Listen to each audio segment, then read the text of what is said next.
Okay, so this is pretty trippy, but that's all right. You shouldn't be surprised. Hey, it's me. If you don't know me, my name is Catherine, aka Goddess Shakti.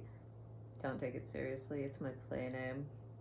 We should be allowed to play in this world, you know. If you take yourself too seriously, you might just end up being unconsciously miserable and not realize that misery is actually a unconscious decision. We choose to be miserable, and usually it's not realized. Um, Maybe we realize it by the end of our life that we had been living a lie and that we've been escaping the truth of our power, which is our choices. And it's not that words have power, it's that you choose to invest a certain way in words and then you choose to give your power to words.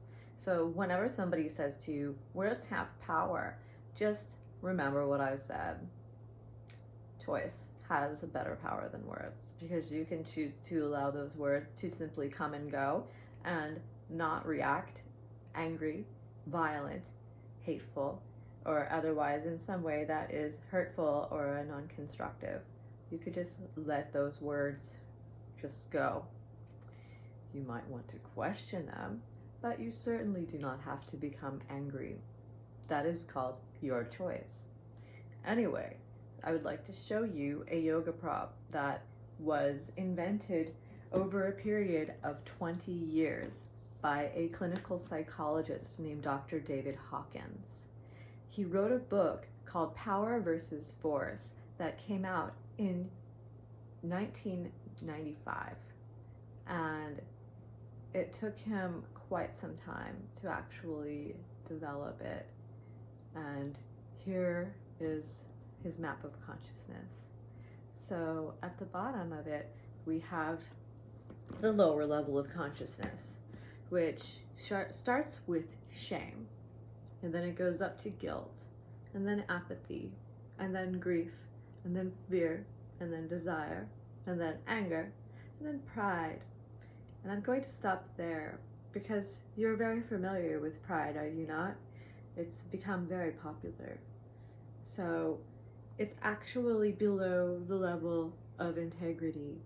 This information is known. It is available material for you to understand what you are dealing with in regard to your consciousness level. Dr. David Hawkins stated at a certain point during his studies and his speeches, he did a lot of traveling and talking. He pointed out that 80% of the global human population is below this line of integrity. That means that we are either in integrity or we are not in integrity. And 80% of us being not in integrity shouldn't be talking about anybody in our lives who have low integrity. You might as well use it like it's a light switch. You have integrity or you have a lack thereof. There is not really a gray area so much. You're either an honest person or you are not an honest person. And integrity has a lot to do with your honesty factor. A very important part of yoga practice is truthfulness. We call it satya. It is in the foundational principles of yoga. If you were to explore all 8 parts of the path working that is yoga. Yoga means union.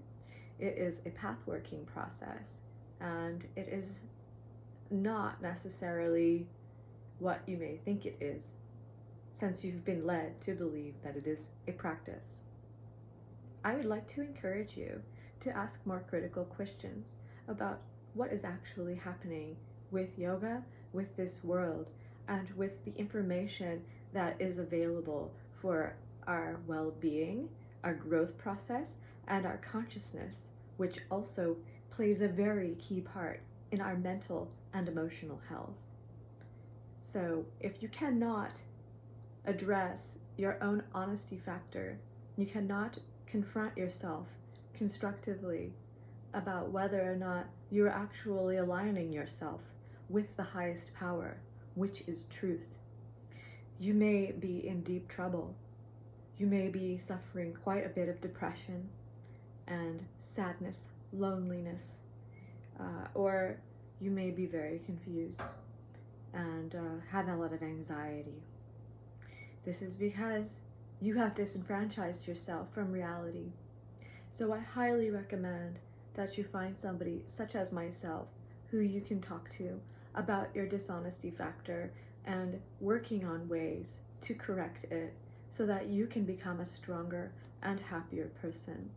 Because if you can actually reach beyond the integrity line, you can get above this line that divides people who are in integrity between the ones who do not have integrity. You will be able to grow in ways that you never thought, and you will experience both a shift and ascension at the same time, as your ascension is primarily dependent on your level of emotional health.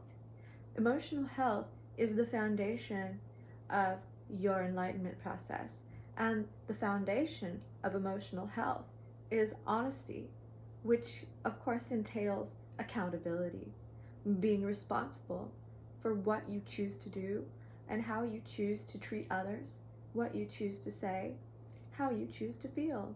And you can always ultimately choose to be happy or miserable. It's just that we have been led. We've been led to rely on externals for our happiness for a very long time. Anyway, it's really hard for you to read this. It's not very clear.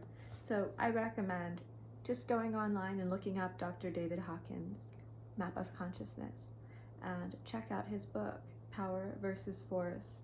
I highly recommend it as a way for you to find a way to truly know yourself and to grow and to become stronger.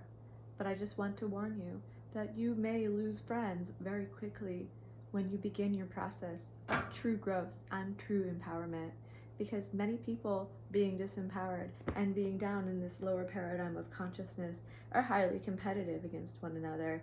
They become very jealous and they do not know how to be direct. They do not know how to be honest, and they cannot garner the strength normally to admit when they are uncomfortable or otherwise are unhappy and are miserable and need to address that within themselves. Once we can do that, we have the opportunity to grow more and more. That's basically what is required for hitting rock bottom. It's simply recognizing that we're not as good off as we have been acting like we have been for a very long time. Usually we're about 20 to 40 years in to our life development when we start to realize that we have been living in a dynamic that is basically upside down.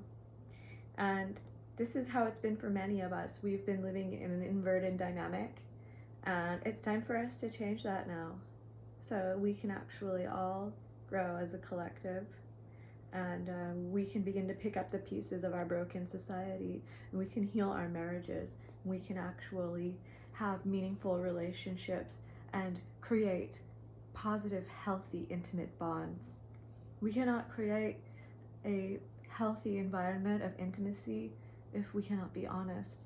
And our dishonesty has reached a critical level where we are all suffering from a great deal of emotional health problems, mental health problems, and a lot of spiritual teachers will be revealed this year as being dishonest or fraudulent. So don't be surprised if the person that you have been following for spiritual teachings, you start to realize that they've wasted your time and that they cannot help you with bettering yourself as a human being. They cannot give you the path work to actually improve. And this whole saying, everyone has their own path, is really just a cop-out for people who are weak.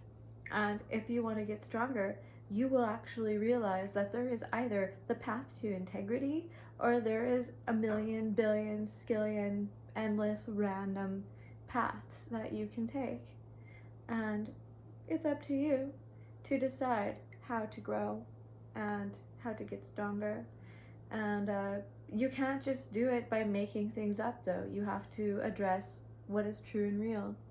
So ultimately, there really is only one path, and it goes straight to God through emotional health, integrity, reality, honesty, all these things that we need to observe.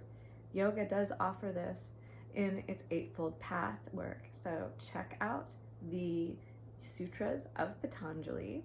I've referred 2 books to you here already, so you've got your reading cut out for you. These are 2 very good integral text pieces, Power versus Force by Dr. David Hawkins, and the Sutras of Patanjali, the Yoga Sutras. Thank you for watching, and I look forward to talking with you more.